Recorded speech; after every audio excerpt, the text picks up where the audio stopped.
Well, hello everyone, hello. If you can't tell already, I got to see the Monkees. Um, well, specifically, it's called the Mike and Mickey Show, and I got to see them a couple days back. I'm recording this October 11th, and um, saw them on the prior Thursday. So, 11, 10, 9, was that the 7th? October 7th.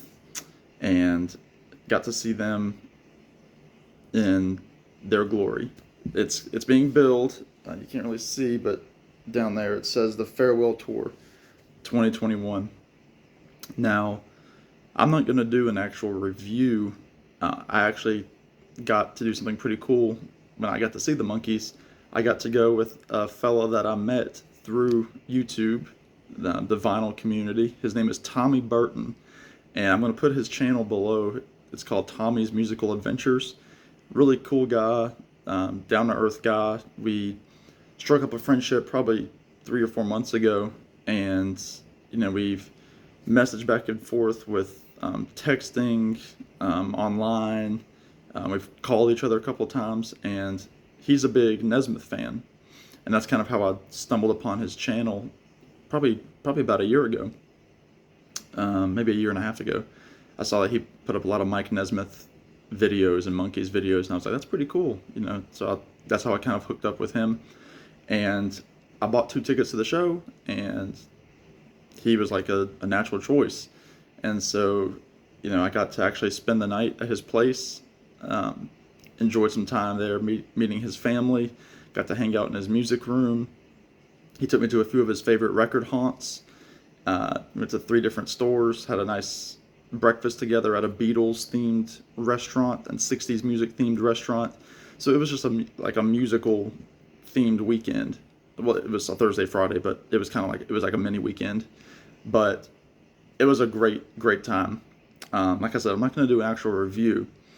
I'll just say, just for those viewers that might not know Tommy's channel, go over to his channel. I'll put the video actually below that I'm in. We got to film a video together. He has a really cool music room. He's got some cool Monkees autographs and posters and some, Nesmith themed items, and it was just a really good time. And actually, I've got a couple. I'll pull those out here in just a second. Some recent finds. I haven't done a recent finds video in a while, but I'll just show the couple that I got while I was with Tommy. But we saw the Monkees, and it is it's always sad when some of your favorite artists mention that they're leaving on a farewell tour. I saw Paul Simon on his Homeward Bound tour back in 2018, and that was billed as his final big tour. I mean, he still does some like one-off festivals or charity events, but it was his last major tour. And Mike and Mickey, they started this tour after Peter Tork passed away in 2019 of a rare mouth cancer, and we miss Peter and his antics on stage. So Mike and Mickey got together and said, "Hey, let's do a show where we don't have to do the monkey shtick. We don't have to have the flashy screen up with like clips from the show. We can just talk about our days on the show. We don't necessarily have to play the characters of Mickey Dolenz and Michael Nesmith, or Mike Nesmith, I should say. Mike was his name in the show."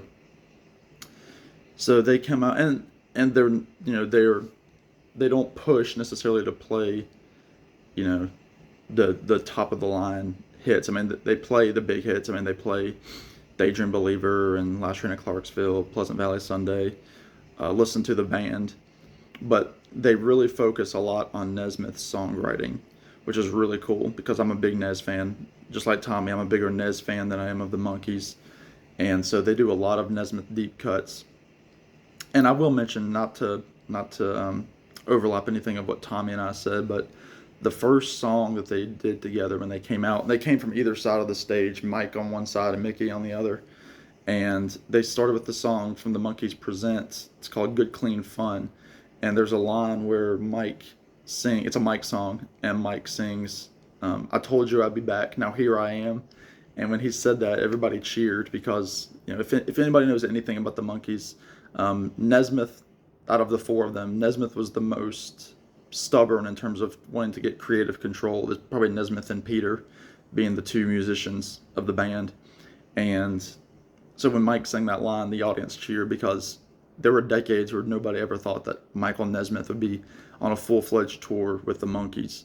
I mean, he came out a couple times when the Monkees um, regrouped in the 80s during their Pull It tour, and then he came back in the early 90s with the Just Us album. And then, of course, when Davey died in 2012, Mike came out and filled in Davey's shoes with Peter and Mickey to finish out the tour. So that was really neat. And you know, bottom line is the Monkees made Nesmith. I mean, whatever you want to say. I mean, look, Nesmith might have had a career as a songwriter in like the Graham Parsons, um, you know, early Eagles vein. I mean, he might have kind of been, not to disrespect Nesmith, but he might have been like you have like the Eagles up here. Nesmith might have been like on this level of fame, just under the Eagles and Linda Ronstadt as a country rock singer. But the Monkees propelled Nesmith to essentially do whatever he wanted in terms of music. I mean, he got to put out the records he wanted to. He didn't have to worry about money. Of course, in the 80s, his mother was the inventor of liquid paper, and when she passed, all of her wealth went to Nesmith. So he's not out there for the money. Mickey Dolenz just loves to do it, and to see Mickey Dolenz on stage at 76 years old, I mean, his voice is killer. He's moving around the stage with the maracas and the tambourine. I mean, it's just great. So that was really cool. So I'm really happy I got to see the Monkees. It was a long trip, for me to go see Mike and Mickey, but I had to see Nesmith, and from what I can see, Nesmith isn't in the best of health. He was having a good time when we saw him, but he's not in the best of health. Very frail. So it was definitely probably going to be the one and only shot that I had to see them. But with that being said, like I said, we did stop at a couple record stores. There were a couple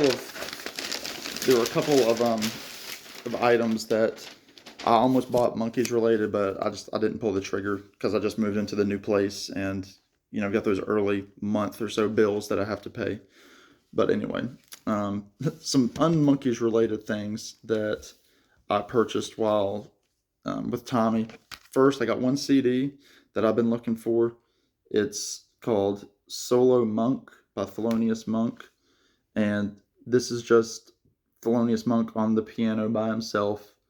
And this is the 2003 reissue. I'm really happy to get this. I can't find this anywhere, and so when I saw the CD, no cracks or fingerprints or anything on the case, I had to get it. So to add that to my jazz collection. Next is a guy that I've just recently got into. It's Marshall Crenshaw with his first album, self-titled. And if you don't know Marshall Crenshaw, check him out. Of course, he played in the La Bamba movie in the 80s. He played Buddy Holly briefly toward the end of that movie. But, I mean, he's just a great singer. He's got some Buddy Holly influence, some Beatles influence.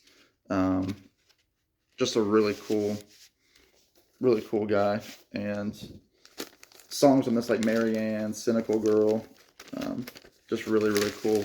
And it's on the Warner Brothers label. I'm not going to pull it out, but it's a really clean copy. And Tommy's a big fan of Marshall as well, so that was cool to get that with Tommy there, and he agreed that it was a clean copy. And then lastly, I got this for like $5. Yeah, $5.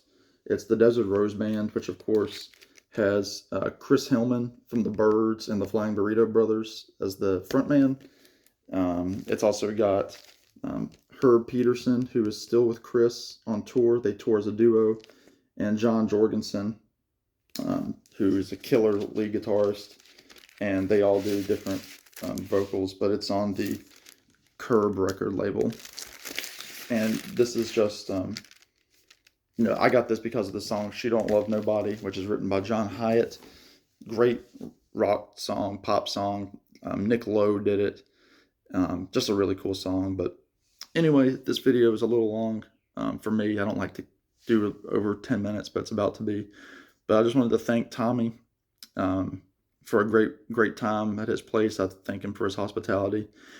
And one last thing, a really cool thing. So, uh, if you don't know Beatle Brad, he's got a big channel on YouTube where he talks almost exclusively about Beatles. He has a killer collection, all sorts of artifacts and things. Um, Tommy and Beetle Brad are friends as well, and so I got to chat for a few minutes on the phone with Beetle Brad. So I'll put his channel below as well if you don't know him. But he's a really cool guy, really nice guy, and it was neat to kind of meet him over the phone. And I know at some point the three of us are planning to get together to do some sort of record crawl or something or another where we can just hang out together. So it'll be fun. Thanks again, Tommy. Thanks everybody for watching. If you want to subscribe, please do. That makes me happy to see those numbers go up. It means a lot that I think right now I've got 155 subscribers, and that means the world to me. So thank you all for watching. Tommy, thanks again, brother. And go listen to some Monkees because they are great. Love them to death. So thank you, Mike and Mickey, also for a great show. Take care, and I will talk to you all very soon.